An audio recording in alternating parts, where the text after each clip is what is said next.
This morning, a failed Republican candidate in New Mexico now under arrest and accused of directing a series of drive-by shootings targeting the homes of Democratic lawmakers. Albuquerque police describe Solomon Pena as the mastermind behind the attacks, targeting 4 different Democratic officials. Pena accused of hiring 4 other men to help carry out the shootings, allegedly paying someone in cash for at least 2. But in one case, police accuse Pena of joining the attackers at the home of State Senator Linda Lopez, who says a bullet passed through her 10-year-old daughter's bedroom.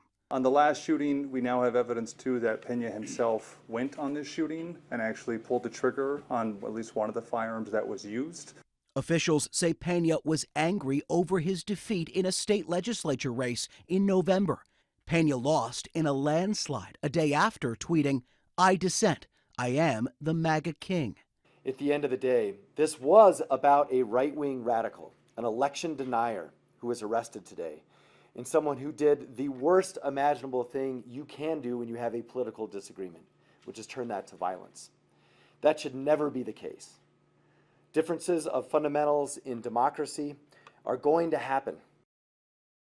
No one was injured in this series of shootings, but Homeland Security officials continue to warn against the rise in political violence in this country, including threats against election workers and even that attack on former Speaker Nancy Pelosi's husband.